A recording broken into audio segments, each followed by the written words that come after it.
3 बार जम्मू का मेयर रहने के बाद मुझे दुकान डालनी पड़ी। मैं इन्वर्टर, बैटरीज, बिजली, ईवी के सामान की मैंने दुकान डाली थी इसमें, तो इसलिए मुझे पता है मैं बच्चों की फीस देने के लिए मेरे लिए बड़ी दिक्कत होती थी।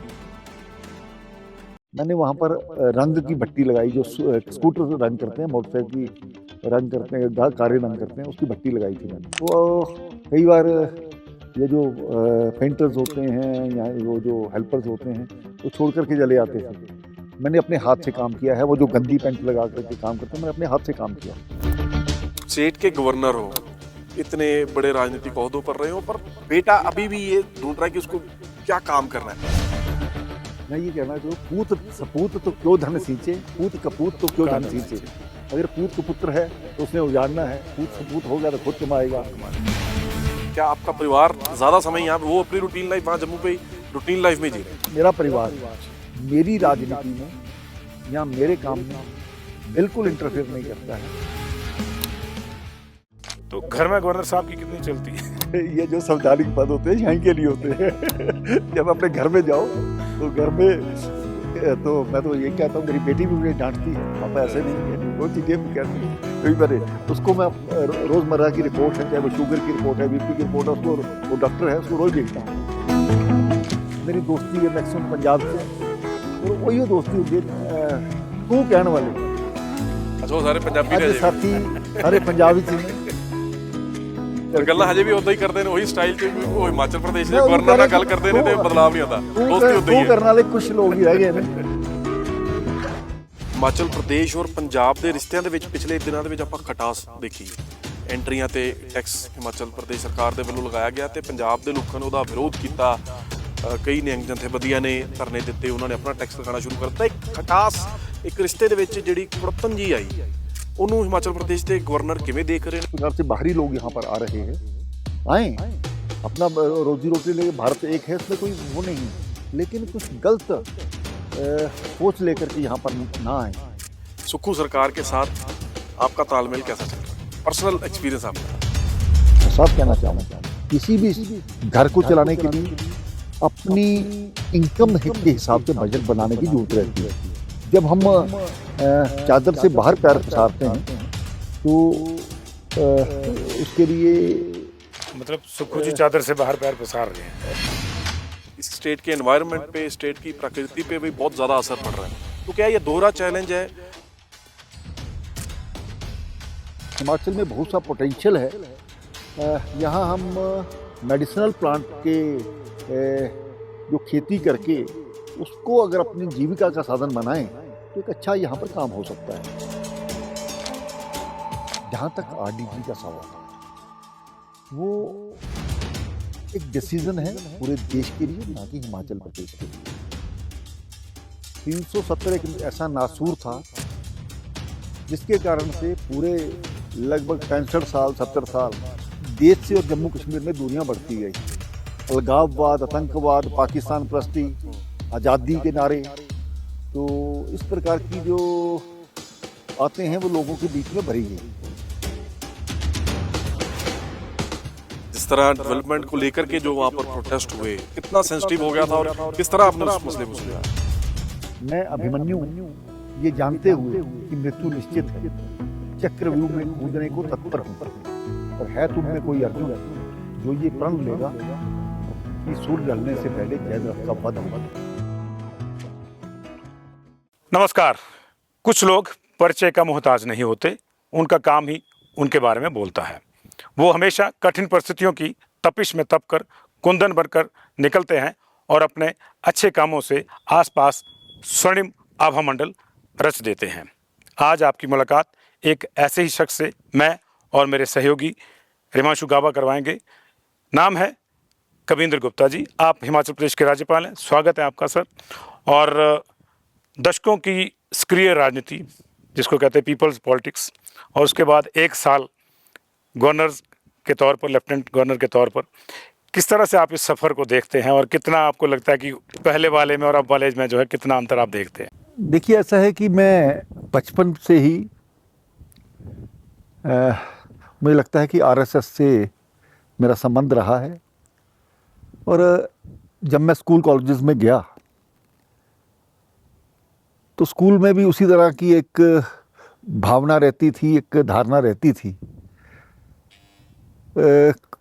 और ये प्रयास रहता है कि स्टेज पर चल करके भाषण देना, इस प्रकार से विभिन्न विषयों को लेकर के कोई डेक्लामेशन कॉन्टेस्ट होते थे, इस प्रकार से मैं था। तो यूं ही फिर विद्यार्थी परिषद के कार्यकर्ता के रूप में मैंने पंजाब में कार्य किया। तो उसके बाद आपको याद होगा कि 1975 में जब इमरजेंसी लगी थी तो तब हम भी सरकार के खिलाफ, उस वक्त के जो मौजूदा निज़ाम था उसके खिलाफ पोस्टर से लगाया करते थे, साइक्लो स्टाइल मशीन से पोस्टर छापा भी करते थे। कहानी तो लंबी है, लेकिन एक दिन हम पकड़े गए और बहुत मारा गया। बाद में उसमें उन्होंने जेल में डाला और मुझे गुरदासपुर और पटियाला जेल में रहने का मौका मिला उस इमरजेंसी के दौरान। जब इमरजेंसी समाप्त हुई तो उसके बाद जब देश में 1977 में इलेक्शंस आ गए, पहली बार जनता पार्टी के रूप में विपक्ष ने इलेक्शन जो लड़ा, तब से लगातार मैं एक सक्रिय कार्यकर्ता के रूप में राजनीति में भाग लेने लगा। तो मुझे लगता है कि 1977 के इलेक्शन में, क्योंकि एक पूरे देश में था बदलाव की एक जो राजनीति चल रही थी, उसमें वोट बनाने से लेकर के लोगों को ये प्रभावित करना और लोगों को जनता पार्टी के पक्ष में वोट डालना, इस प्रकार से मेरी राजनीति की शुरुआत हुई थी। तो अब स्टूडेंट जब लीडरशिप से बाहर आए तो भारतीय जनता युवा मोर्चा, जो बीजेपी का एक युवा विंग है, उसमें काम करने का मौका मिला। इलेक्टेड राजनीति में भी आने का मौका मिला। धीरे धीरे ये सफ़र उसी तरह से चलता गया।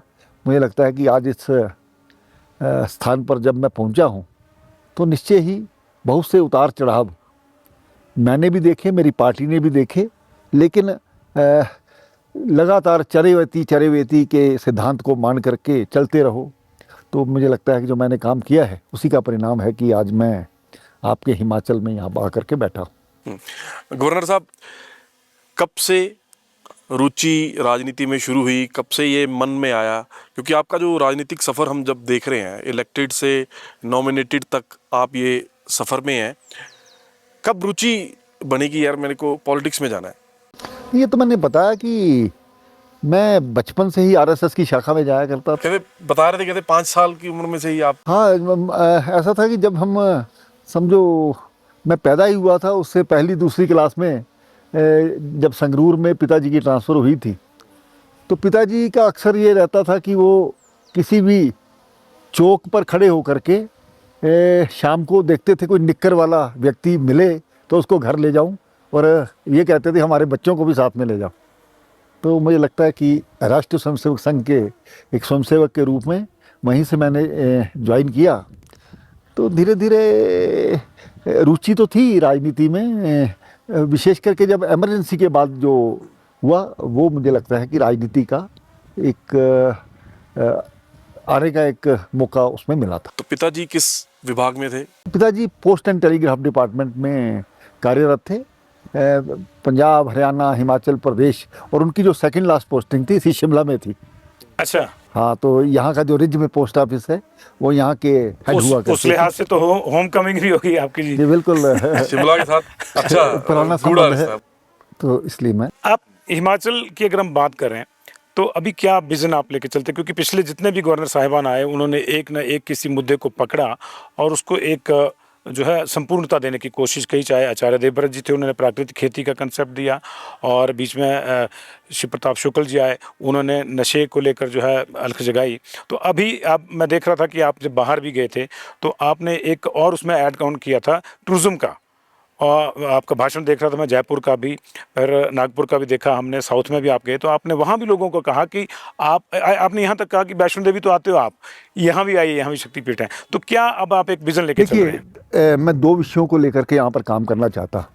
जहाँ तक आचार्य देवव्रत जी का सवाल है, बहुत अच्छा विषय लेकर के उन्हें ऑर्गेनिक खेती जो आज की ज़रूरत है उसके पर काम किया। नशा मुक्ति हिमाचल में किस प्रकार से हो मुझसे पूर्व जो यहाँ राज्यपाल रहे उन्होंने इस पर काम किया, लेकिन 2-3 चैलेंजेस आज हमारे सामने है। हमारे प्रदेश हिमाचल प्रदेश की इकॉनमी किस प्रकार से अच्छी हो, और ये हम समझ सकते हैं कि आज युवा पढ़ाई की ओर ध्यान दे रहे हैं। जब वो वहाँ से अपनी पढ़ाई पूर्ण करके बाहर आते हैं तो रोजी रोटी का सवाल तो रहता ही है। हर व्यक्ति को सरकारी नौकरी मिलेगी ऐसा संभव कभी नहीं हो सकता। 2 माध्यम है, हिमाचल में बहुत सा पोटेंशियल है।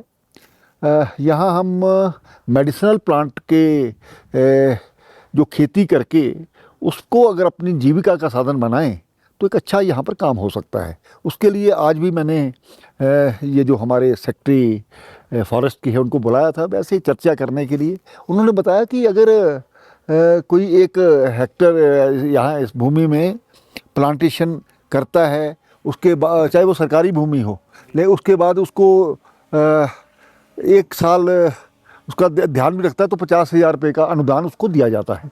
मैंने और जो उससे फ्रूट्स वगैरह होते हैं वो वहाँ से फ्रूट ले सकता है, कोई भी व्यक्ति ले सकता है। इस प्रकार का हिमाचल में जो उन्होंने मुझे जानकारी दी, तो मैंने यही सोचा कि अगर इस प्रकार की बात लोगों के बीच में ले जाई जाए तो लोग समझेंगे कि उनकी जीविका का एक अच्छा साधन बन सकता है। नंबर 1 तो ये है। दूसरा, यहाँ पर रिलीजियस टूरिज्म के माध्यम से हमारा हिमाचल का कोई भी ऐसा क्षेत्र नहीं है जहाँ पर देवी देवताओं का वास नहीं है।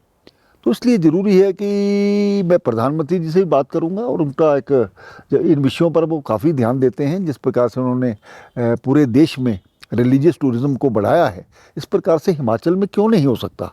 हिमाचल आज इंफ्रास्ट्रक्चर की ओर बढ़ रहा है, सड़कें यहाँ पर डेवलप हो रही हैं।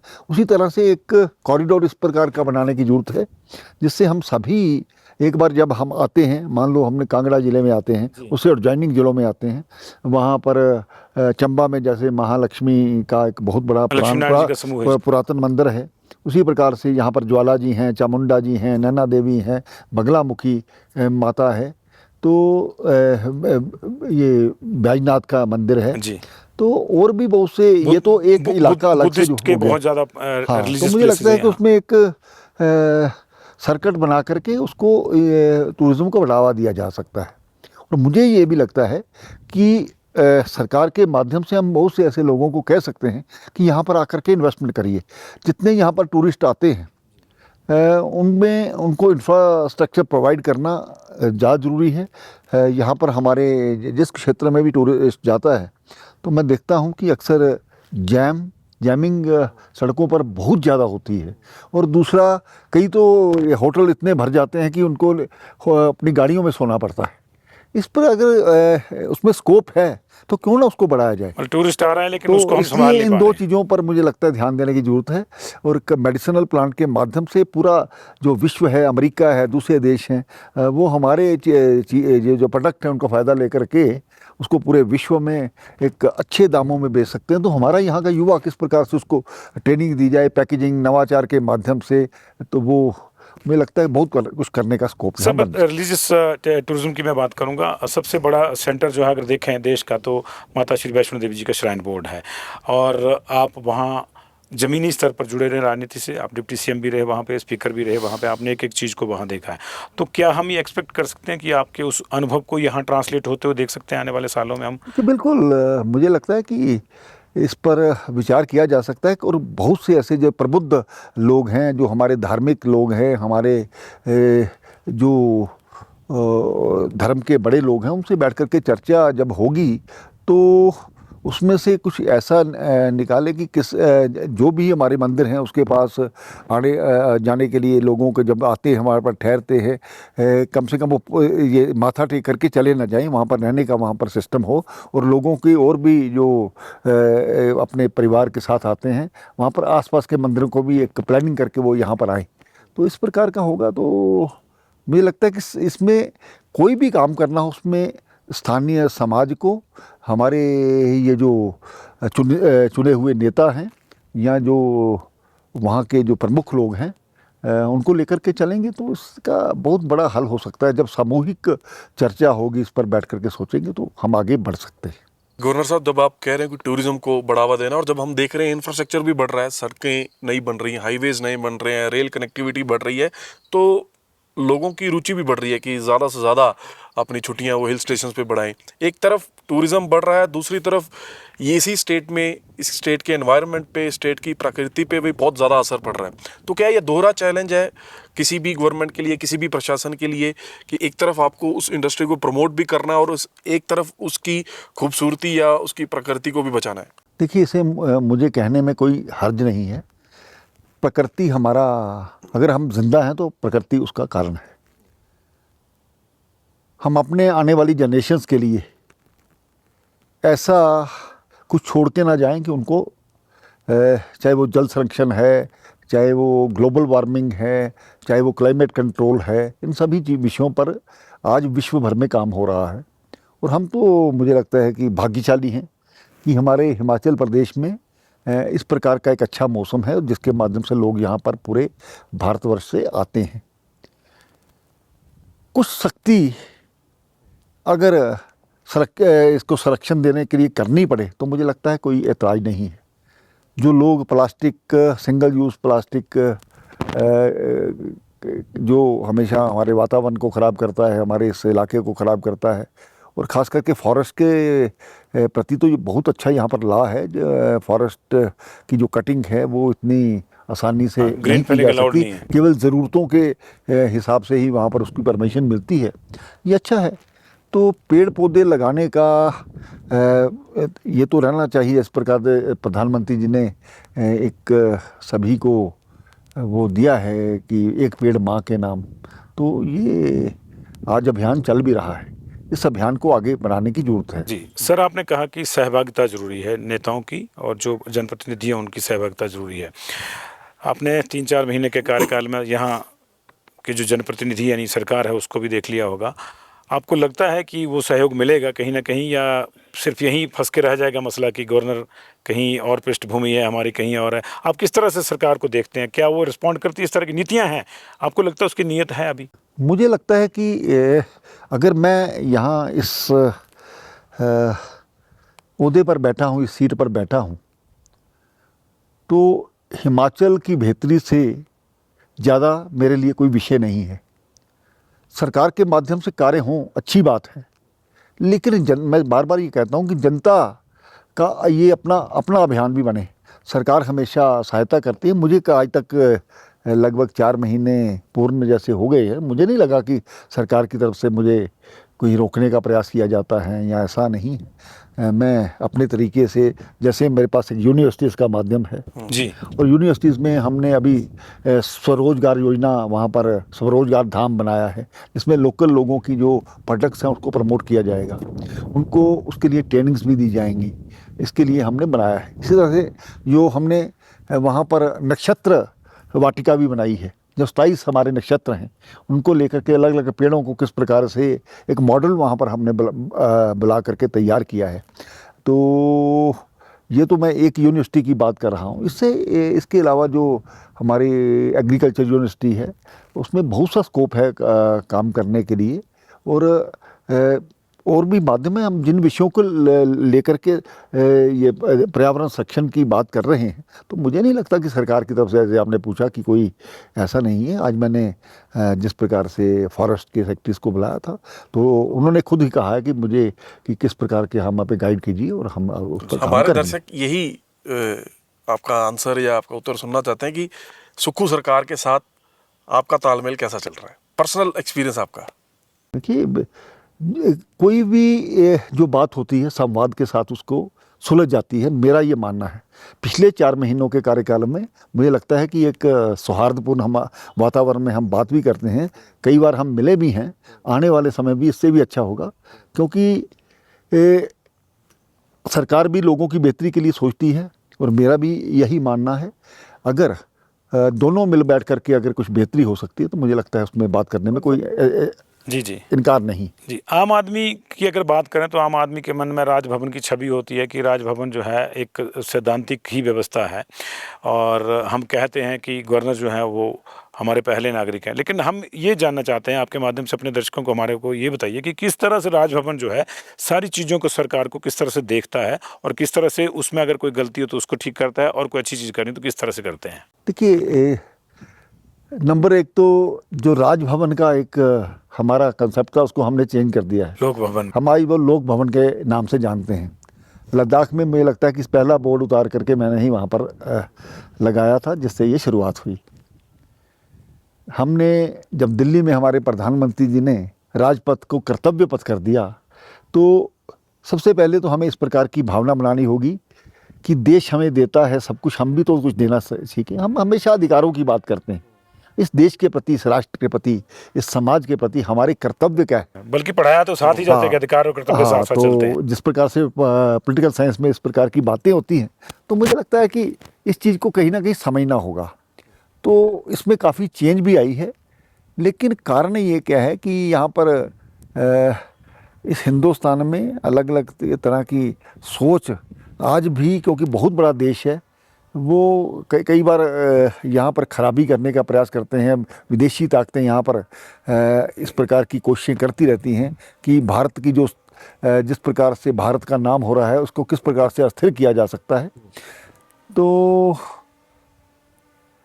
कुछ इस प्रकार से कानून लागू किए जाने चाहिए, और जिस प्रकार से घुसपैठियों का एक बहुत बड़ा यहाँ पर हिंदुस्तान में था, जिसके कारण से यहाँ पर आए दिन कोई ना कोई प्रॉब्लम बनती जा रही है, सरकार ने उस पर एक अच्छा स्टेप उठाया है। इस देश में नागरिकता कानून बनाना बहुत ज़रूरी था, उस पर भी सरकार ने काम किया है। सभी अपने आप को रजिस्टर करें, इसमें उससे कोई फ़र्क पड़ने वाला नहीं है।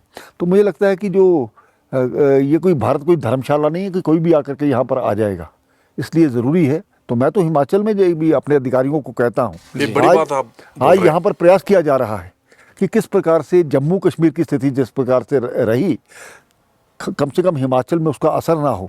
कोई भी व्यक्ति यहाँ पर एंटर करता है, उसकी रजिस्ट्रेशन होनी चाहिए, सख्ती से होनी चाहिए, और उसका डाटा हमारे पास। ये सर बड़ी बात बोल रहे हैं। क्या आपने ये एडवाइस या अभी तक आपने ये इंस्ट्रक्शंस गवर्नमेंट को दी, और गवर्नमेंट क्या यूसीसी के लिए आपको बोल रही है कि वो लागू कर सकते हैं जल्दी? बिल्कुल, इसमें मेरी आदरणीय मुख्यमंत्री जी से भी बात हुई है। जिस प्रकार से बाहरी लोग यहाँ पर आ रहे हैं, आए अपना रोजी रोटी ले, भारत एक है, इसमें कोई वो नहीं है, लेकिन कुछ गलत सोच लेकर के यहाँ पर ना आए और एक साजिश के तहत ना आए। इस प्रकार की एक जो चीज़ें हैं उसको लगाम लगाना ज़रूरी है। मैं जिस ज़िला में जाता हूँ, वहाँ के जो डीसी है, वहाँ के जो एसपी है, उनको भी इस प्रकार की डायरेक्शन देता हूँ कि इस पर पूरा ध्यान रखा जाए। सर, आपने लद्दाख का जिक्र किया कि मैं लद्दाख से जब से यहाँ आया हूँ, तो हम ये भी जानना चाहेंगे कि लद्दाख से ऐसी कौन सी एक खास कंसेप्ट है जो आपको लगता है कि उसको यहाँ भी हम कर सकते हैं, अगर हम भौगोलिक स्थितियों की बात छोड़ भी दें, टूरिज्म की बात छोड़ भी दें तो? देखिए, लद्दाख एक बड़ा क्षेत्र जिसमें कम जनसंख्या है और बड़ी स्ट्रेटजिक स्टेट है। चाइना और पाकिस्तान का बॉर्डर उससे बिल्कुल साथ में लगता है, और कम से कम दूर दराज का इलाका होने के कारण से मौजूदा सरकार ने बहुत प्रयास किया है, इससे पहले की सरकारों ने भी प्रयास किया होगा। वहाँ के लोगों की जो दिक्कतें हैं, वो चाहते थे कि हिल कौंसल वहाँ पर बने, और उस वक्त की सरकार ने दोनों जगह हिल कौंसल बनाई। आज वो एक माध्यम बना, डायरेक्ट केंद्र से वहाँ पर पैसा आता है और डेवलपमेंट के बहुत से काम चलते भी हैं, और उसका कुल मिलाकर के लोगों को फ़ायदा हुआ है। क्षेत्र बड़ा है, अब उसको 5 ज़िले, पहले थे 2 ज़िले थे सिर्फ, हालांकि 3 लाख की जनसंख्या है, 1,84,000 कुछ ऐसे वोटर्स थे वहाँ पर, तो एक मेंबर पार्लियामेंट्री कॉन्स्टिट्यूंसी भी है। पहले जम्मू कश्मीर के साथ वो जब था तो वहाँ पर 4 एमएलए हुआ करते थे, लेकिन जब लोगों ने यूटी मांगना शुरू किया तो मुझे लगता है कि यूटी उनको मिली, तो उसके माध्यम से 250 करोड़ का जो बजट था आज 6400 करोड़ तक पहुँच चुका है। आज वहाँ पर इंफ्रास्ट्रक्चर डेवलपमेंट हुई है। आज बड़ी बात जो वो लद्दाख को किस प्रकार से टूरिज़्म में प्रमोट किया जाए, क्योंकि लोगों की जब दूर दराज लोग रहते हैं उनकी रोजी रोटी का साधन होम स्टे एक माध्यम बना उसके लिए। हर गांव में हर जहाँ पर भी यहाँ पर बाइकर्स जाते हैं, दूसरे जाते हैं, तो उसके लिए वो बना। तो इसी प्रकार से यहाँ पर भी ऑलरेडी होम स्टेज हैं, यहाँ पर जनसंख्या ज़्यादा है। लद्दाख में जो जहाँ तक आप फॉरेस्ट की बात करते हैं दूसरे, उस वहाँ इस प्रकार का माहौल नहीं है। ना ही मुझे लगता है कि वहाँ पर बागवानी करना या इस प्रकार से संभव नहीं करना है, परिस्थितियाँ उचित होगा, क्योंकि प्रकृति ने जिस इलाके को जिस प्रकार से बनाया है उसी में उसी प्रकार से उसकी जो गरिमा है उसको मेंटेन रखना पड़ेगा। तो कुल मिलाकर के हर क्षेत्र के एक अलग अलग तरह से चैलेंजेस रहते हैं। मुझे लगता है कि ये लद्दाख का जो कुछ इलाका है, जो लाहौल स्पीति या इस प्रकार का किन्नौर का जो इलाका है, उन इलाकों के साथ मिलता है, उसमें भी इस प्रकार के प्रयास किए जाने चाहिए। जब हमारा पूरे देश से, कन्याकुमारी से, दूसरी जगह से लोग करके बाइकर चल करके आते हैं, उनको एक रास्ते में एक अच्छा वहाँ पर वातावरण मिले, और बहुत से ऐसे फॉरेनर्स भी यहाँ पर आते हैं, तो वो भी यहाँ से एक अच्छा मैसेज लेकर के जाएं। इस प्रकार की मुझे लगता है बराबरी इसी में हो सकती है। पर जब आप वहाँ पर लेफ्टिनेंट गवर्नर के तौर पर तैनात थे, तो जिस तरह डेवलपमेंट को लेकर के जो वहाँ पर प्रोटेस्ट हुए, सोनम वांगचुक और लद्दाख के लेके लोगों ने कहा कि डेवलपमेंट नहीं होनी चाहिए, यहाँ पे बाहरी लोग नहीं आने चाहिए, वो बड़ा ज़बरदस्त प्रोटेस्ट हुआ और आपने उस मसले को सुलझाया। वो कितना सेंसिटिव हो गया था और किस तरह आपने उस मसले को सुलझाया? देखिए, बड़ा अनफॉर्चुनेट था 24 सितंबर का वो दिन, जिस समय कुछ लोगों को भड़का कर वहाँ पर माहौल ख़राब करने की कोशिश की गई, वहाँ पर आगजनी करने की कोशिश की गई। मुझे लगता है कि जो उस दिन हुआ, वो लोग तो वहाँ से भाग गए जिन लोगों के माध्यम से ही हुआ था, लेकिन कुछ ऐसे लोग जिनको उत्तेजना दे करके या दूसरा करके तो भड़काया गया, और कुछ उस वक्त जो सीआरपी या दूसरे जो वहाँ पर सुरक्षा वाले थे, उनकी जो बंदूकें छीनने की कोशिश की, जिससे कारण से वो गोली का कारण बना।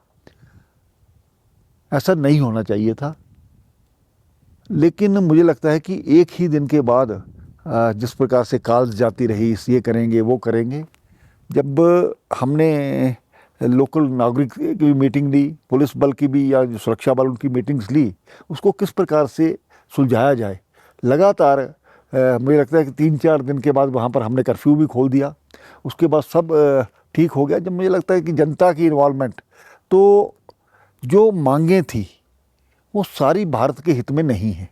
हालांकि केंद्र सरकार ने, माननीय गृह मंत्रालय से जो हमारे अधिकारी हैं, उन्होंने बड़ी अच्छी तरह से उसको टैकल किया है। वहाँ पर काफ़ी चीज़ों उनकी मानी भी है, लेकिन देश की सुरक्षा को लेकर के कोई समझौता हो और भारत सरकार को वहाँ के लोगों से पूछना पड़े, वहाँ क्योंकि बॉर्डर स्टेट है, चाइना वहाँ पर है, इस प्रकार की जो एक सोच है उसको बदलना होगा। सरकार ने 7 जिलों की डिमांड थी, वो 7 जिले बने हैं। इसके अलावा सरकार ने ये भी कहा है कि यहाँ पर जस्ट लाइक असेंबली की तरह कोई इस प्रकार की कोई सेटअप बनाया जाएगा, तो वो हो रहा है, तो उसमें समय लगता है। तो लद्दाख के लोगों के बारे में केंद्र सरकार हमेशा सोचती है, तो मुझे लगता है कि उन्होंने जो किया है पिछले दिनों वार्ता, उसको जल्दी ज़मीन पर भी लागू किया जाएगा। तो और उस वक्त की जो एजिटेशन थी, वो धीरे धीरे सरकार से जब वार्ता हुई तो उसको काफ़ी हद तक मांगे सुलझ गई हैं। लेकिन कुछ लोग ऐसे होते हैं जो चाहते नहीं कि सरकार से कन्फ्रंटेशन बनी रहे। मैं ना मानूं वाला जो सिद्धांत है वो कभी नहीं चलता है।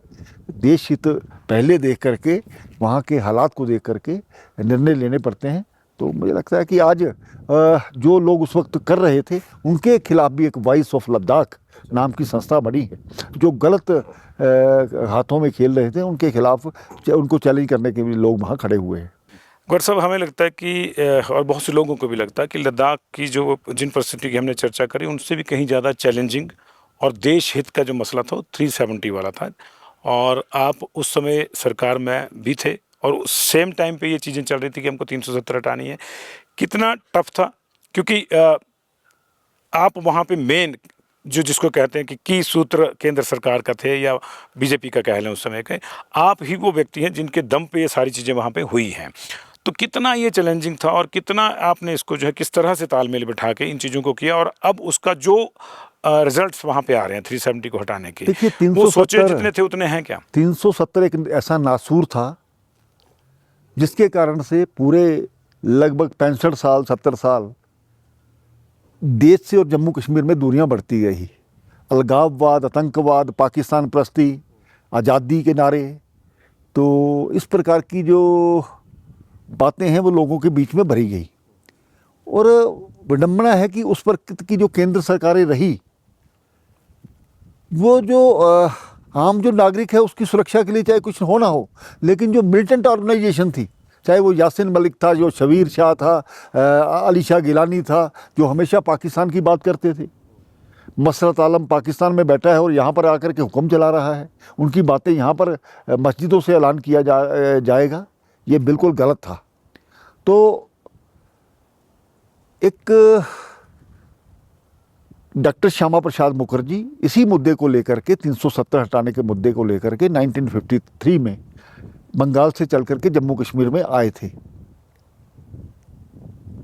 तो मुझे लगता है कि उस 1953 से लेकर के 2019 तक इसी, मैंने जैसे पहले कहा, इसने वहाँ पर पाकिस्तान परस्ती फैलाई है।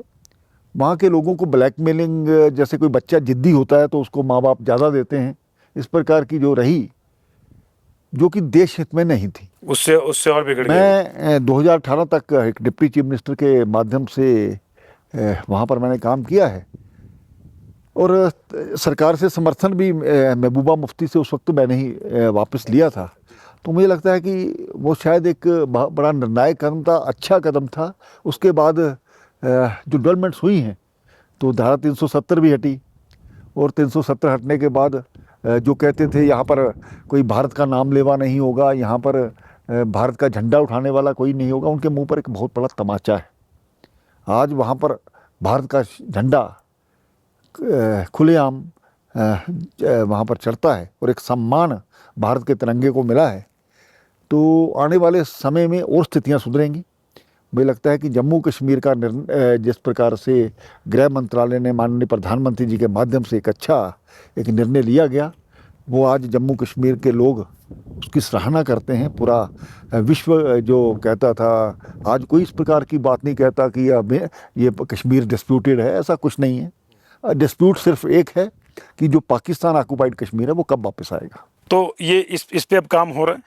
बिल्कुल, आपने खुद देखा पाकिस्तान के जिस प्रकार से हालात बन रहे हैं।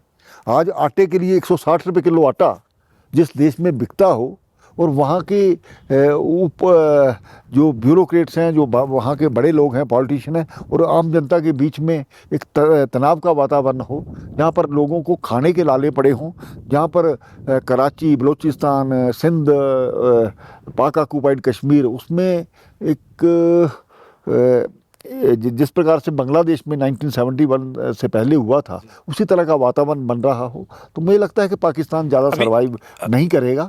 अब जो पाकिस्तान का नाम लेने वाले अभी कुछ है वहाँ पे लोग थे, हाँ, अभी बचे हुए कुछ, हाँ, कश्मीर में होंगे, कुछ प्रयास करते रहते हैं समय समय पर, लेकिन वो सर्वाइव कर पाएंगे ऐसा नहीं है।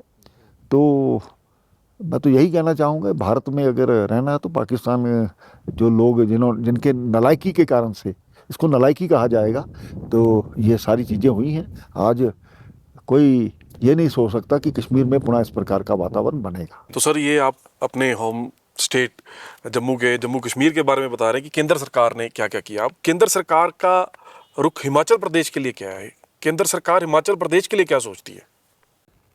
देखिए, सभी के लिए मुझे लगता है कि केंद्र सरकार की जो भावनाएं हैं इंफ्रास्ट्रक्चर डेवलपमेंट की, वो हिमाचल के लिए, और ख़ास करके प्रधानमंत्री जी के हम शुक्रगुजार हैं कि वो हिमाचल को भली भांति जानते हैं।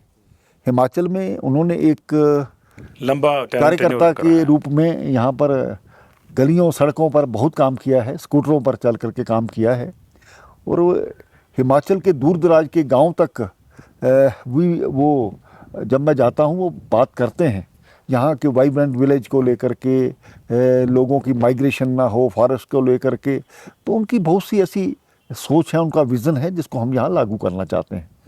हिमाचल को गृह प्रदेश के रूप में भी जैसे वो गुजरात को देखते हैं, उसी को हिमाचल को भी अपना मानते हैं, क्योंकि उनको काफ़ी काम करने का यहाँ पर समय मिला है।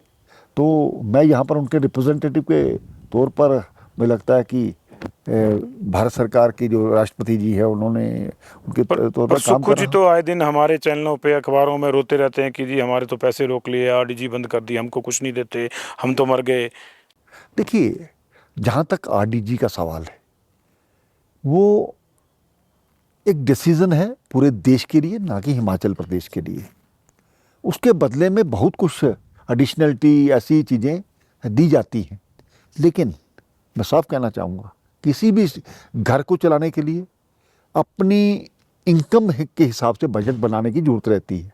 जब हम चादर से बाहर पैर पसारते हैं तो उसके लिए मतलब सुक्खू जी चादर से बाहर पैर पसार रहे हैं। मेरा ये कहना नहीं, मैं सरकार की बात कर रहा हूँ। सरकार को ये चाहिए जी कि हम हमारी इनकमिंग्स कितनी हैं, हम उसको किस प्रकार से बढ़ा सकते हैं। खाली केंद्र सरकार के सहारे रह करके ये चीज़ें नहीं होती हैं। इसका मॉडल आप गुजरात से देख सकते हैं। गुजरात ने आज अपने आप को सेल्फ डिपेंडेंट किया है, केंद्र सरकार की उनको जरूरत नहीं रहती। तो इसके लिए कुछ तो प्रयास किए होंगे। वही मॉडल क्या हम नहीं अपना सकते हैं? जी। और बहुत सी ऐसी स्टेट्स हैं यहाँ पर, बहुत से यहाँ पर आईटी का हब बन सकता है। यहाँ पर टूरिज़्म को मैं कह रहा हूँ, हमारा एक फोकस होना चाहिए टूरिज़्म के अलावा। मुझे लगता है कि एक छोटे से कोई लक्षद्वीप जैसा जो रहा है, जो मालदीव जैसे लोग हैं, वो पूरे वर्ल्ड को बुला करके वहाँ पर अपनी इकॉनमी चलाते हैं। हमारे पास तो प्रकृति की देन है, इससे हम कुछ भी कर सकते हैं। तो इस पर विचार करना होगा। और इसके ऊपर मुझे लगता है कि अब जैसे मैं कल ही बात कर रहा था, जैसे शिमला है, धीरे धीरे बढ़ता जा रहा है जी। लेकिन यहाँ पर कोई ट्रैफिक मैनेजमेंट नहीं है। नवे तरीके से आईआईटी के स्टूडेंट्स को ला करके यहाँ पर कोशिश करनी चाहिए कि वो उस इलेक्शन मैनेजमेंट पे शोध करें, अपने ट्रैफिक मैनेजमेंट पे शोध करें। और बहुत कुछ अच्छा हो सकता है।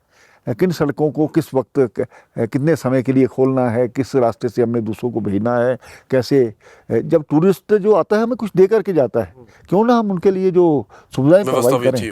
यहाँ पर ट्रैफिक सबसे बड़ी एक चैलेंज है, उसको भी करना होगा। इसी प्रकार से अलग अलग शहरों का, अलग अलग सिस्टम का, हमें यहाँ पर पोटेंशियल की कोई कमी नहीं है, लेकिन मैनेजमेंट की मुझे लगता है कहीं आज भी कमी।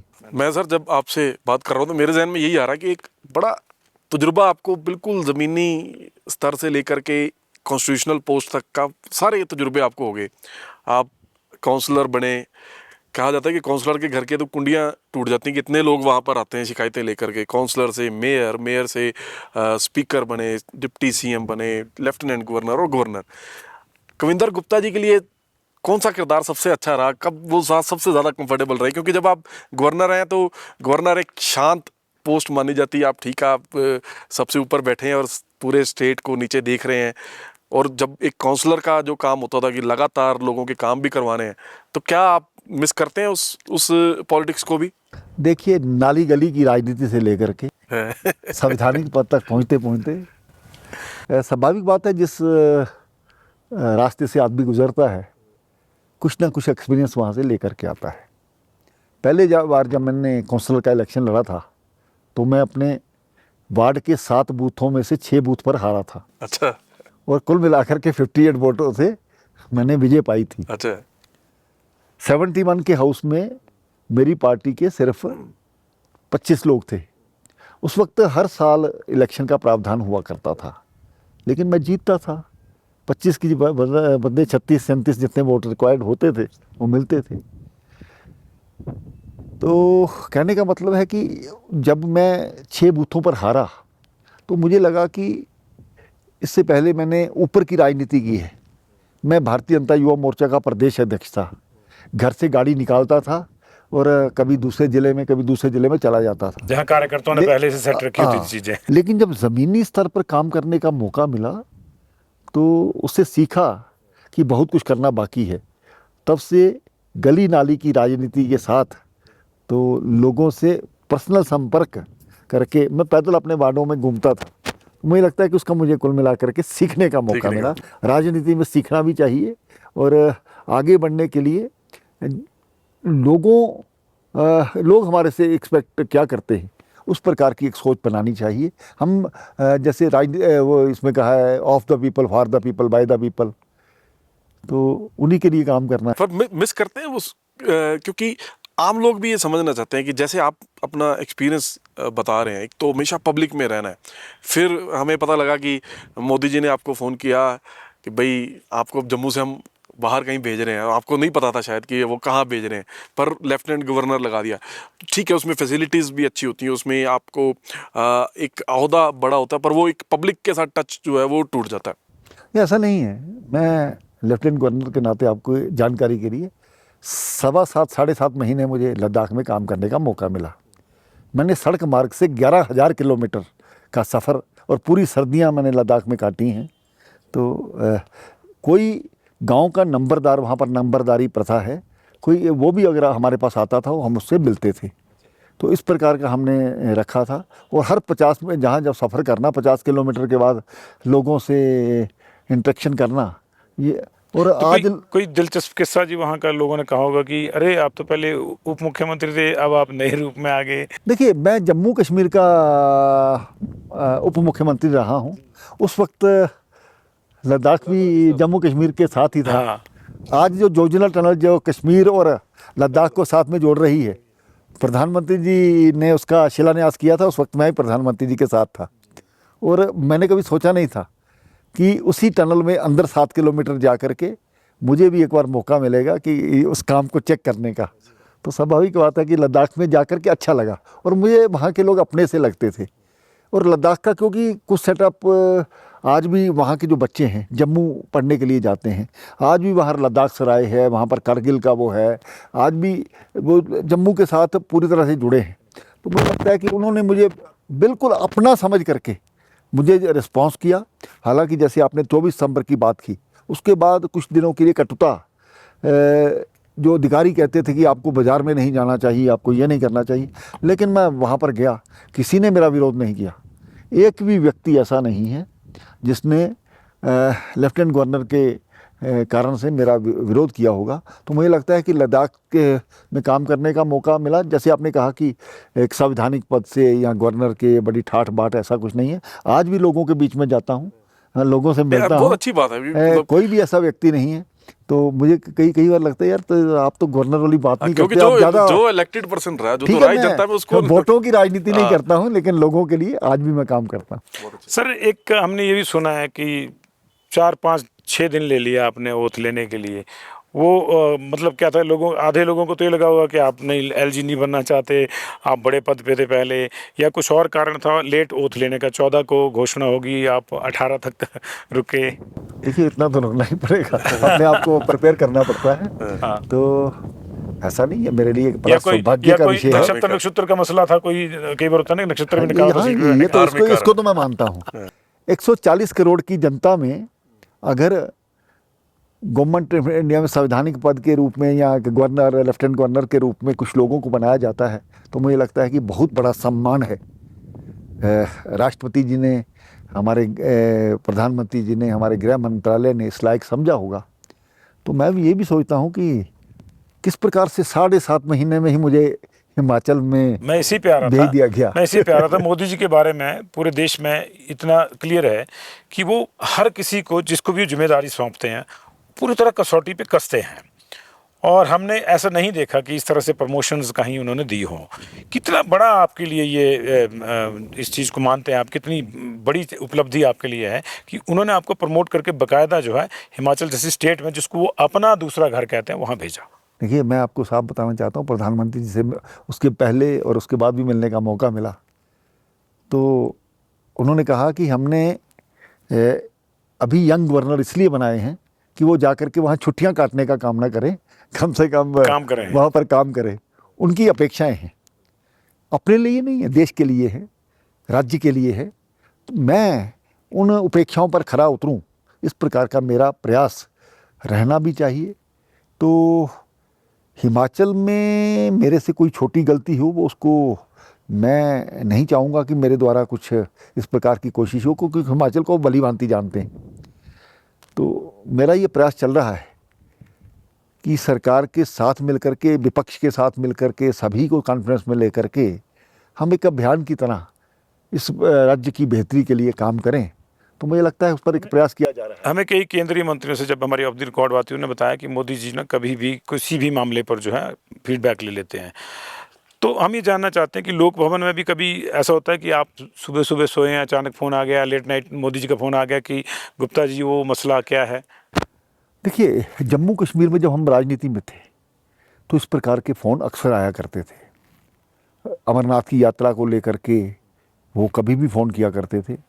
जब 2023 में या 24 में जब माता वैष्णो देवी के सुबह सुबह हादसा हुआ, आपको याद होगा, जी तो बहुत से लोगों की उसमें, तो उन्होंने मुझे उसी वक्त फ़ोन किया था। मैंने भी उनका फ़ोन उठाया तो उन्होंने सारी जानकारी ली। तो उन्होंने जल्द कहा कि वहाँ पर लोगों को खून की कमी महसूस ना हो, उनको इस प्रकार के सभी साधन उपलब्ध कराएं। तो मैंने भी वहाँ पहुँच करके, और मुझे लगता है कि जो हमारी लोकल एडमिनिस्ट्रेशन के लोग थे, उससे पहले मैं वहाँ पर पहुँचा, वहाँ अपने कार्यकर्ताओं से बात की।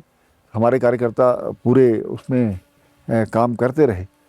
देखिए, अपेक्षाएं तो रहती हैं और उस अपेक्षाओं पर खरा उतरें। लेकिन ये कहना चाहता हूँ, पिछले 3 या 2-3 महीने में इस प्रकार की कोई बात नहीं हुई है। लद्दाख में भी एक कोई छोटी सी गलती मेरे से हुई थी, उन्होंने पूछा था, ऐसा नहीं होना चाहिए, ऐसा नहीं, इसको ध्यान रखा करो, बस यही एक बड़े भाई होने के नाते उन्होंने इस प्रकार की बात की थी। मुझे लगता है कि आगे से हम भी उसको ध्यान रखते हैं। लेकिन अभी 3 महीने का जो मैंने काम किया, उसको लेकर के एक बार उनके साथ द्वारा बैठूं, उनको बताऊं, रिव्यू मीटिंग तो होना ही चाहिए। मुझे लगता है कि इस प्रकार की हमारी, अभी राष्ट्रपति जी भी यहाँ पर आई थी, उनसे भी हमने जो नए नए हमने काम कर रहे हैं उसके बारे में उनको जानकारी दी थी। ਗਵਰਨਰ ਸਾਹਿਬ, ਕਿਉਂਕਿ ਅਸੀਂ ਪੰਜਾਬ ਤੋਂ ਆਏ ਹਾਂ ਤੇ ਅਸੀਂ ਅੱਜ ਹਿਮਾਚਲ ਪ੍ਰਦੇਸ਼ ਦੇ ਗਵਰਨਰ ਨਾਲ ਗੱਲਬਾਤ ਕਰ ਰਹੇ ਹਾਂ, ਤੇ ਮੈਂ ਪੰਜਾਬ ਨਾਲ ਤੁਹਾਡਾ ਨਾਤਾ ਕੀ ਰਿਹਾ? ਤੁਸੀਂ ਦੇਖੀਏ, ਪੜ੍ਹਾਈ ਵੀ ਉੱਥੇ ਕੀਤੀ ਹੈ, ਸ਼ਾਇਦ ਤੁਹਾਡੇ ਪਿਤਾ ਜੀ ਉੱਥੇ ਨੌਕਰੀ ਵੀ ਉੱਥੇ ਕਰਦੇ, ਤੁਹਾਡਾ ਬਚਪਨ ਪੰਜਾਬ ਦੇ ਵਿੱਚ ਬੀਤਿਆ। मैं ਤੁਹਾਡੀ ਜਾਣਕਾਰੀ ਵਾਸਤੇ ਕਿ ਜਿਹੜੀ ਬਚਪਨ ਦੀ ਦੋਸਤੀ ਹੁੰਦੀ ਹੈ ਉਹ ਪੂਰੀ ਉਮਰ ਨਾਲ ਚੱਲਦੀ ਹੈ। ਉਸੇ ਤਰ੍ਹਾਂ ਮੈਨੂੰ ਪੰਜਾਬ ਦੇ ਅਲੱਗ-ਅਲੱਗ ਸ਼ਹਿਰਾਂ 'ਚ ਪੜ੍ਹਨ ਦਾ ਮੌਕਾ ਵੀ ਮਿਲਿਆ। ਅੱਜ ਵੀ ਕਿੱਥੇ ਮੈਂ ਸਰ? ਸੰਗਰੂਰ, ਫਿਰੋਜ਼ਪੁਰ ਤੇ ਗੁਰਦਾਸਪੁਰ। ਅੱਛਾ।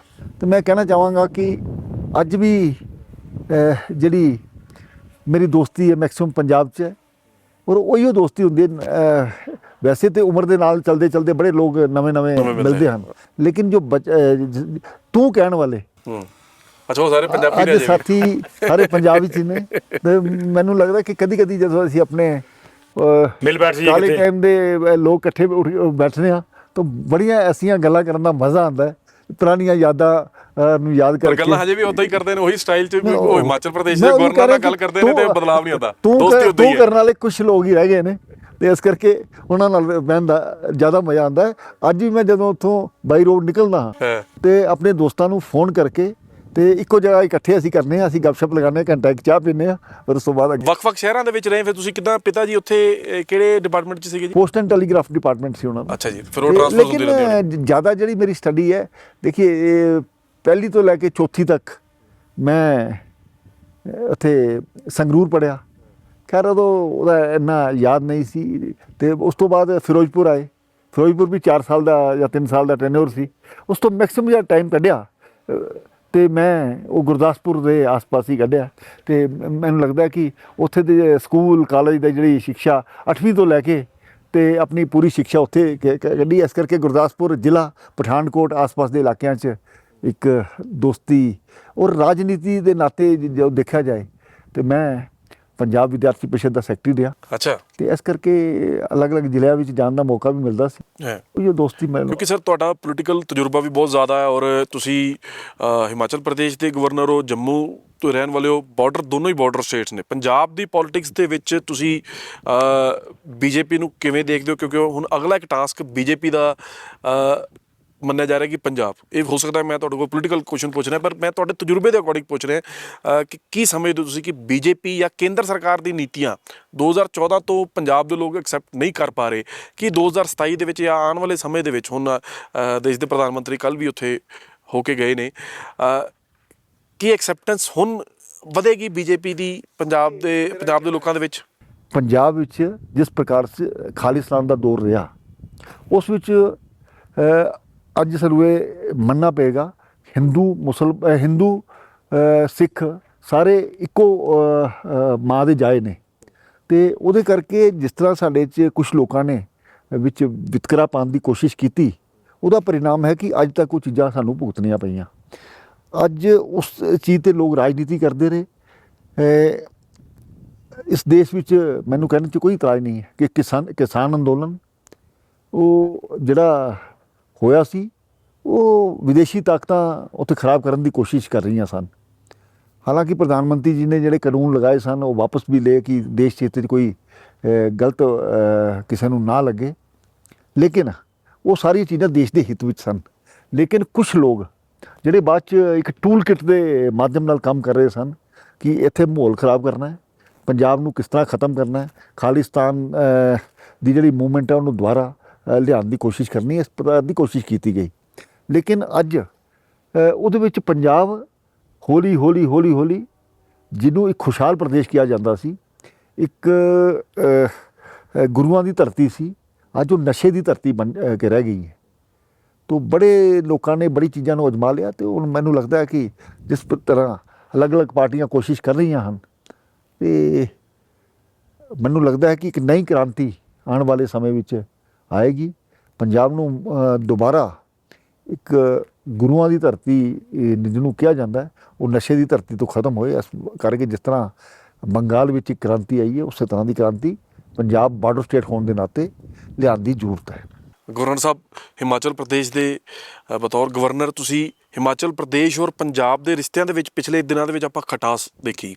ਐਂਟਰੀਆਂ ਤੇ ਟੈਕਸ ਹਿਮਾਚਲ ਪ੍ਰਦੇਸ਼ ਸਰਕਾਰ ਦੇ ਵੱਲੋਂ ਲਗਾਇਆ ਗਿਆ ਅਤੇ ਪੰਜਾਬ ਦੇ ਲੋਕਾਂ ਨੇ ਉਹਦਾ ਵਿਰੋਧ ਕੀਤਾ। ਕਈ ਨਿਹੰਗ ਜਥੇਬੰਦੀਆਂ ਨੇ ਧਰਨੇ ਦਿੱਤੇ, ਉਹਨਾਂ ਨੇ ਆਪਣਾ ਟੈਕਸ ਲਗਾਉਣਾ ਸ਼ੁਰੂ ਕਰ ਦਿੱਤਾ। ਇੱਕ ਖਟਾਸ, ਇੱਕ ਰਿਸ਼ਤੇ ਦੇ ਵਿੱਚ ਜਿਹੜੀ ਕੁੜੱਤਣ ਜੀ ਆਈ, ਉਹਨੂੰ ਹਿਮਾਚਲ ਪ੍ਰਦੇਸ਼ ਦੇ ਗਵਰਨਰ ਕਿਵੇਂ ਦੇਖ ਰਹੇ ਨੇ, ਔਰ ਕੀ ਇਸ ਸੰਬੰਧੀ ਤੁਹਾਡੀ ਸਰਕਾਰ ਨਾਲ ਕੋਈ ਗੱਲਬਾਤ ਹੋਈ, ਕੋਈ ਰਾਬਤਾ ਹੋਇਆ? देखिए, ਅਡਜॉइनिंग ਸਟੇਟਸ ਹੋਣ ਦੇ ਨਾਤੇ ਜਿਸ ਤਰ੍ਹਾਂ ਬੜੇ ਐਸੇ ਮਸਲੇ ਹੁੰਦੇ ਹਨ, ਜਿਸ ਤਰ੍ਹਾਂ ਹਰਿਆਣਾ, ਪੰਜਾਬ, ਹਿਮਾਚਲ ਵਿੱਚ ਪਾਣੀ ਦਾ ਮਸਲਾ ਬਹੁਤ ਚੱਲਦਾ ਹੈ। ਲੇਕਿਨ ਇਹਨਾਂ ਸਾਰੀਆਂ ਚੀਜ਼ਾਂ ਨੂੰ ਵਾਰਤਾ ਦੇ ਮਾਧਿਅਮ ਨਾਲ ਸੁਲਝਾਇਆ ਜਾਂਦਾ ਹੈ। ਅਤੇ ਮੈਨੂੰ ਲੱਗਦਾ ਹੈ ਕੋਸ਼ਿਸ਼ ਕਰਨੀ ਚਾਹੀਦੀ ਹੈ ਕਿ ਜਿਹੜੀ ਖਟਾਸ ਹੈ, ਸਰਕਾਰ ਨੇ ਇਹਦੇ ਵਾਸਤੇ ਗੱਲਬਾਤ ਕੀਤੀ ਵੀ ਹੋਏਗੀ, ਲੇਕਿਨ ਮੈਂ ਤਾਂ ਡਾਇਰੈਕਸ਼ਨ ਹੀ ਇੱਥੋਂ ਦੇ ਸਕਦਾ। ਲੇਕਿਨ ਜਿਹੜੀ ਗੱਲਬਾਤ ਦਾ ਤਰੀਕਾ ਉਹ ਸਰਕਾਰ, ਤੁਸੀਂ ਫੈਸਲੇ ਨੂੰ ਕਿਵੇਂ ਦੇਖਦੇ ਹੋ ਕਿ ਜੇ ਜਿਸ ਤਰ੍ਹਾਂ ਹਿਮਾਚਲ ਪ੍ਰਦੇਸ਼ ਸਰਕਾਰ ਨੇ ਐਂਟਰੀ ਟੈਕਸ ਲਗਾਇਆ, ਕਿ ਉਹ ਜ਼ਰੂਰਤ ਹੈ, ਜਾਂ ਤੁਸੀਂ ਕਿਸ ਤਰ੍ਹਾਂ ਫੈਸਲੇ ਨੂੰ ਦੇਖਦੇ ਹੋ? ਦੇਖੀਏ, ਅਲੱਗ-ਅਲੱਗ ਸਰਕਾਰਾਂ ਆਪਣੇ ਤਰੀਕੇ ਨਾਲ ਟੈਕਸ ਲਗਾਉਂਦੀਆਂ। ਉਹ 'ਚ ਮੈਨੂੰ ਲੱਗਦਾ ਕੋਈ ਉਹ ਜਦੋਂ ਸਮੇਂ ਦੀ ਜ਼ਰੂਰਤ ਹੁੰਦੀ ਹੈ ਜਾਂ ਜਿਸ ਤਰ੍ਹਾਂ ਦੇ ਐਸੇ ਟੈਕਸਿਸ ਲੱਗਦੇ ਨੇ। ਲੇਕਿਨ ਅਗਰ ਕਿਸੇ ਨੂੰ ਲੱਗਦਾ ਹੈ ਕਿ ਇਹਦੇ 'ਚ ਥੋੜ੍ਹੀ ਸੁਧਾਰ ਹੋ ਸਕਦਾ ਹੈ ਤਾਂ ਸੁਧਾਰ ਕਰਨਾ ਚਾਹੀਦਾ। ਇਹਦੇ 'ਚ ਅੜੀਅਲਪਨ ਕੁਛ ਨਹੀਂ ਹੁੰਦਾ।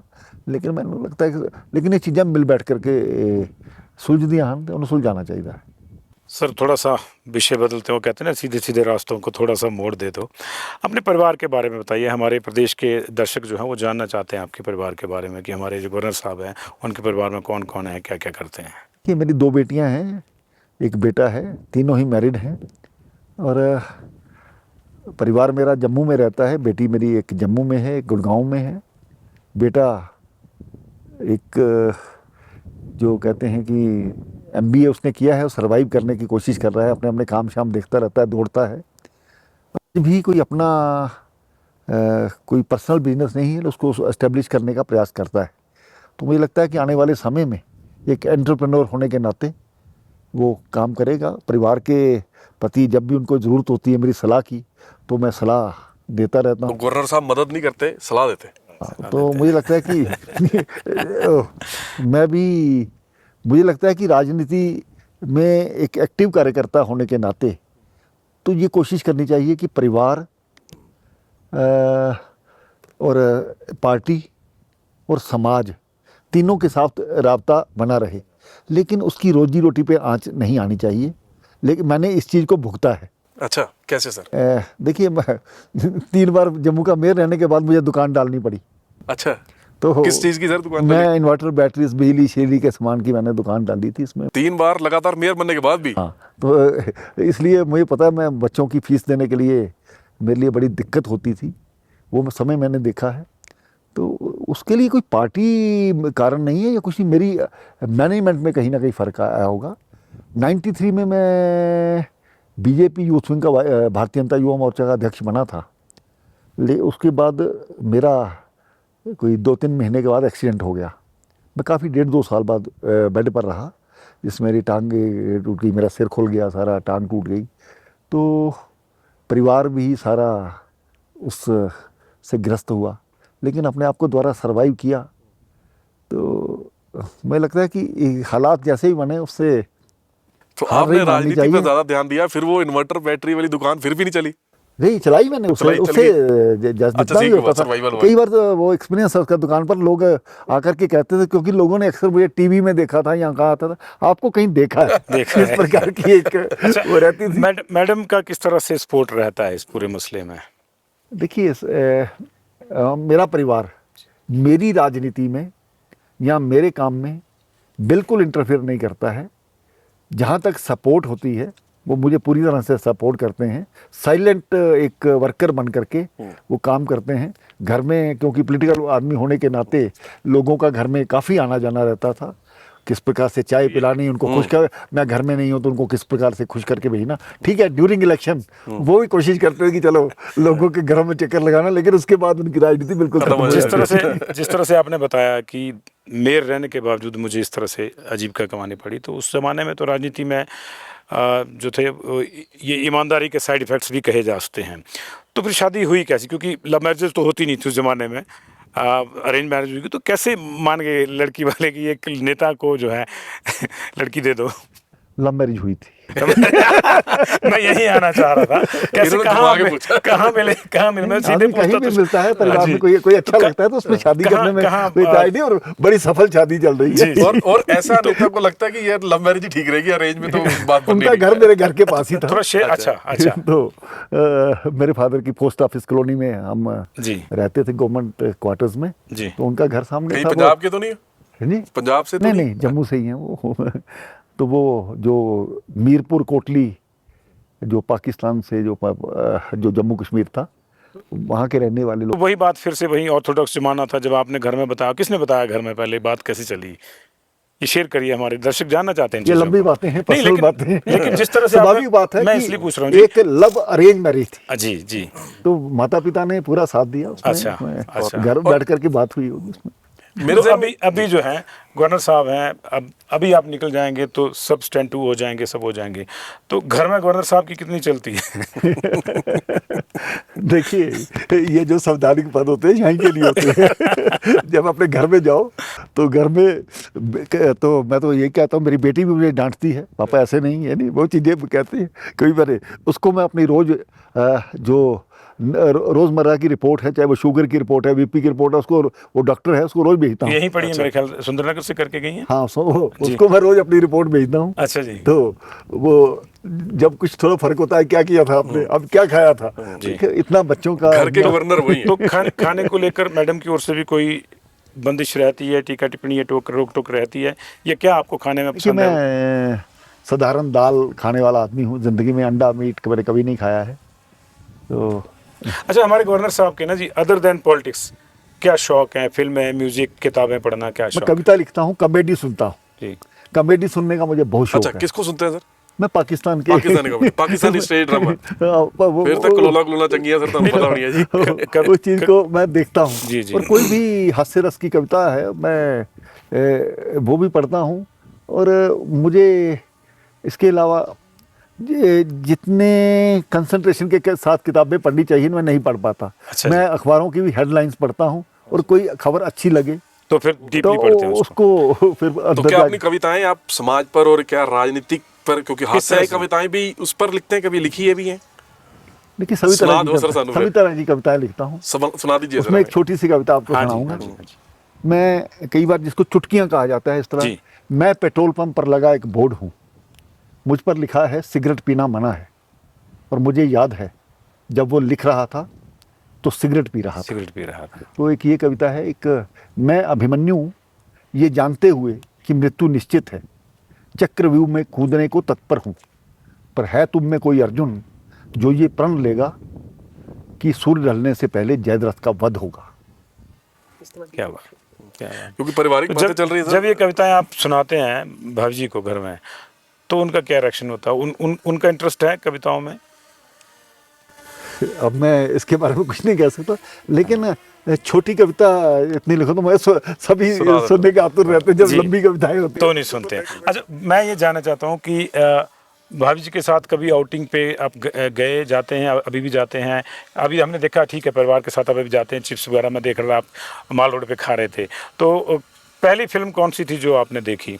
शादी से पहले देखी हो भले ही, क्योंकि वो जमाना था सिनेमा का। आपने कहा आपकी लव मैरिज है, तो प्रेम प्यार इन्हीं चीज। सिनेमा में नहीं, हम इकट्ठे बैठने जाते थे किसी होटल में, रेस्टोरेंट में अच्छा, बैठते थे। अच्छा। फिल्मों के लिए मेरे पास अक्सर टाइम नहीं, मैं शुरू से टाइम बिजी रहता था। पसंद नहीं है। मैं जब काम भी करता था तो 70 किलोमीटर दूर जाकर के डेली अप डाउन करता था, जहाँ मैं जाकर के काम करता। इसलिए समय की मेरे पास हमेशा कमी रही है और मैंने टाइम की मैनेजमेंट की है। तब क्या है सर, क्या काम था जी? मैं आर्मीज में सप्लाईज वगैरह का मेरा काम था। जम्मू से उधमपुर मैंने 20 साल लगातार वहाँ पर दिल्ली लगभग अप डाउन किया है। उसके साथ पार्टी भी चलाना, परिवार भी चलाना और काम भी देखना, ये तीनों चीज़ें मैंने बराबर गवर्नर में साहब, की हैं। ये एक मेरे जहन में बड़ी देर से प्रश्न था कि स्टेट के गवर्नर हो, एक स्टेट के लेफ्टिनेंट गवर्नर भी रहे हो, डिप्टी सीएम रहे हो, स्पीकर रहे हो, इतने बड़े राजनीतिक ओहदों पर रहे हो, पर बेटा अभी भी ये ढूंढ रहा है कि उसको क्या काम करना है। ऐसी स्थिति, ऐसी घर में ये बहुत कम पॉलिटिशियंस के लिए देखी जाती है। आप तो टिकट भी मांग लेते, मिल जाता। देखिए, मतलब उनका जो आज काम ढूंढ रहे हैं या काम सेटल क्या करना है, उसके तो पिता गवर्नर है स्टेट के। वो देखिए, मैं ये कहना चाहूँ, पूत सपूत तो क्यों धन सींचे, पूत कपूत तो क्यों धन सींचे। अगर पूत का पुत्र है तो उसने उजाड़ना है, पूत सपूत होगा तो खुद कमाएगा। और मुझे याद है मेरे पिताजी जब सर्विस में थे, हम 5 बहन भाई थे, लेकिन हमारी रोज़ी रोटी बड़े मुश्किल से चलती थी। कई बार तो ऐसा समय भी आता था 20 तारीख को वो तनख्वाह ख़त्म हो जाती थी। तो जब उनकी रिटायरमेंट हुई, हम 5 बहनों भाइयों में से ना हमारा मकान था, ना हमारे घर में कोई साइकिल था, ना कोई हमारी शादी हुई थी। उनका आशीर्वाद रहा तो आज सभी अपने अपने जगह ठीक है, मुझे लगता है। अच्छा, हमारे गवर्नर साहब का कभी मन करता है किचन में जाके कुछ बनाया जाए? मैं सुबह की चाय जम्मू में जा करके आज भी सुबह बनाता हूँ, क्योंकि कई लोगों को लेट उठने की आदत होती है। मैं सुबह जल्दी उठता इशारा हूँ।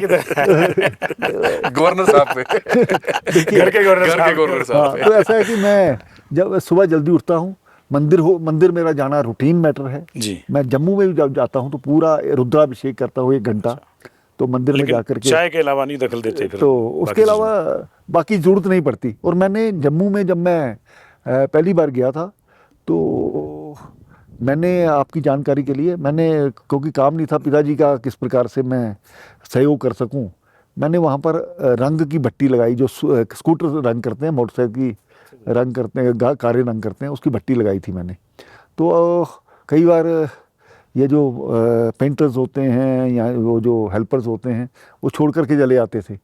मैंने अपने हाथ से काम किया है। वो जो गंदी पेंट लगा करके काम करते हैं, मैंने अपने हाथ से काम किया। लोग इस चीज़, बहुत से लोग इस चीज़ को जानते भी हैं, पुराने मेरे जो दोस्त हैं। आज भी वो मुझे याद है, मेरे ये जो उंगलियां थी इतनी सख्त हो गई थी, कोई हाथ मिलाता था वो समझते थे कि मजदूर का हाथ है। लेकिन मेहनत से कभी घबराए नहीं। जब मेरा, आपकी जानकारी, जब मेरा एक्सीडेंट हुआ तो तब भी कई बार ड्राइवर रखने के पैसे नहीं होते थे, तो मैंने दोबारा गाड़ी चलानी शुरू की। आज भी मेरी ये जो टांग है मुड़ती नहीं है। मैं बैसाखियाँ साइड पे रख करके, बूट उतार करके साइड पे रख करके खुद गाड़ी चलाता था। तो आज भी मैं ड्राइव कर सकता हूँ। अच्छा ड्राइवर हूँ एक मैं। आप मुझे चलाने नहीं देते हैं, लेकिन एक अच्छा ड्राइवर हूँ। मुझे लगता है कि ज़िंदगी में चैलेंजेस को लेकर के कभी परेशान होने की ज़रूरत नहीं होती।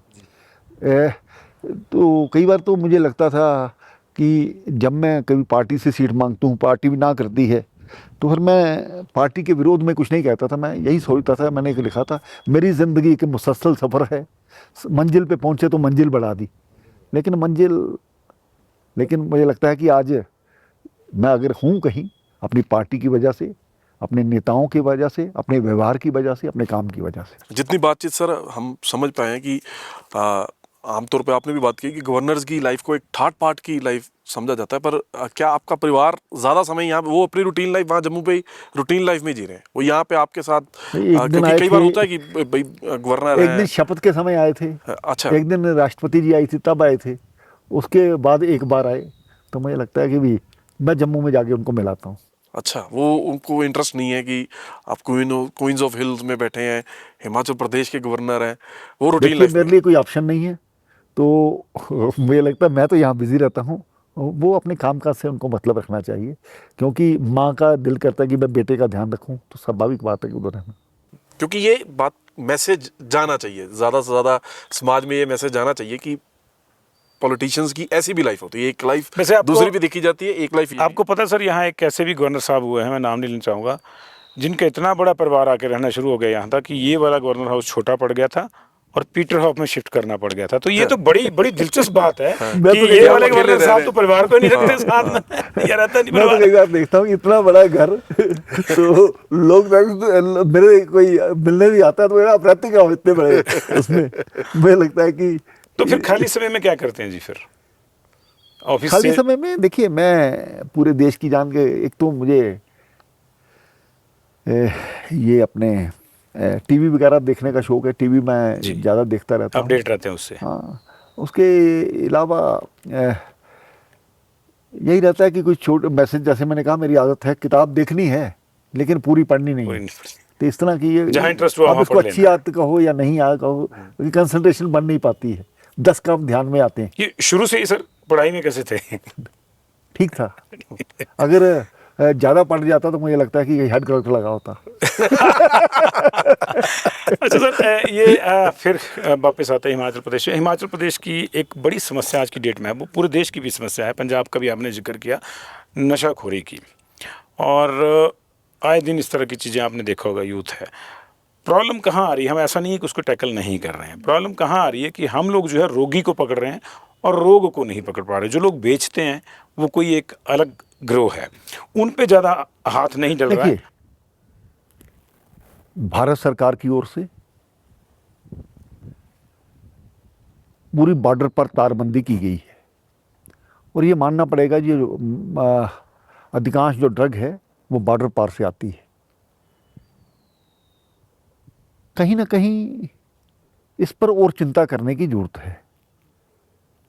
ये हमारे आने वाली जनरेशन को ख़त्म करती जा रही है, नासूर बनती जा रही है। और मैं बहुत से ऐसे परिवार देखता हूँ, क्योंकि आजकल जो ट्रेंड है 1 बच्चा 2 बच्चे, तो जो बच्चा जिसको माता पिता से उम्मीद होती है वो नशे के चक्कर में अपने आप को ख़त्म कर देता है।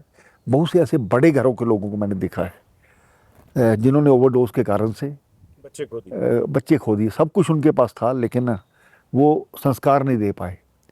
आज सामाजिक एक मुहिम चलानी पड़ेगी। कम से कम मैं याद है जब हम छोटे होते थे, धर्म शिक्षा के नाम से एक किताब आती थी, तो आज वो किताब कहीं धीरे-धीरे जो न्यू एजुकेशन पॉलिसी है, नैतिक शिक्षा नाम हो गया उसका बाद में, हाँ, कुछ इस तरह की चीज़ें वो द्वारा लागू करने की जरूरत है। तो हमें तो यही पढ़ाया गया कि हम गुलाम रहे, हम ये करें, पता नहीं क्या साजिशें रही होंगी पीछे, हम गुलाम रहे। लेकिन हमें जो एक स्वाभिमान की किताबें पढ़ाई जानी थी उसकी कहीं ना कहीं कमी रही। आज जब उसको चेंज करने की बात करते हैं तो बहुत से लोगों को तकलीफ होती है। आज उसको धर्म के साथ जोड़ा जाता है। तो इन सभी विषयों को मुझे लगता है कि सर, इससे पहले कि हम अपने इंटरव्यू को इसको बाइंड अप करें, आपने कहा कि मंजिल मिली तो मंजिल बढ़ा दी। आपने पीओके का भी जिक्र किया। कल को क्योंकि आप लोगों का सपना रहा है, आप वहाँ से छात्र जीवन से जो है राष्ट्रवाद को आगे बढ़ाते रहे हैं, पाकिस्तान और पाकिस्तान परस्त आतंक के खिलाफ आप लड़ते रहे हैं। पीओके की उन सीटों को भी इधर आते हैं, चुनाव होता है, तो आप सक्रिय राजनीति में लौटना चाहेंगे? देखिए, जम्मू कश्मीर की विधानसभा में मैं स्पीकर के नाते रहा हूँ, वो सीटें वहाँ पर खाली पड़ी अक्सर देखता था। नहीं भरती हैं तो कल को पीओके आता है, आपने जैसा कि हम जारी है, हमारा मुहिम जारी है। अभी भी सरकार ने, मुझे लगता है कि सरकार ने प्रावधान रखा है कि जो पाकिस्तान ऑक्यूपाइड कश्मीर जब तक भारत में नहीं मिलता है तब तक नॉमिनेटेड लोगों को वहाँ पर रखा मैं जाए। इस प्रश्न को थोड़ा और क्लियर कर जी, देता हूँ कि जी। अगर पीओके नहीं भी आता तो इनका सवाल प्रश्न ये है कि क्या आप दोबारा सक्रिय पॉलिटिक्स में आना चाहते हैं? मुझे लगता है नहीं है कि बाकी लोगों को अब यहाँ इधर आया हूँ तो समय देना चाहिए। राजनीति में नए लोगों का आना जाना या किसी के कारण से राजनीतिक लोगों की प्रमोशन का रुक जाना ये कोई अच्छी बात नहीं होती। मैं तो कहता हूँ नए लोग चुन कर के आएँ, उनको भी मौका मिलना चाहिए।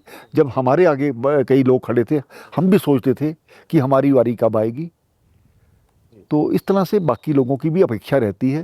तो आज कुछ पार्टियों ने तो बड़ा अच्छा किया है, अपने यूथ लीडर्स को आगे किया है और मुझे लगता है कि वो संदेश सभी के लिए जाता है। सभी के लिए जाता है।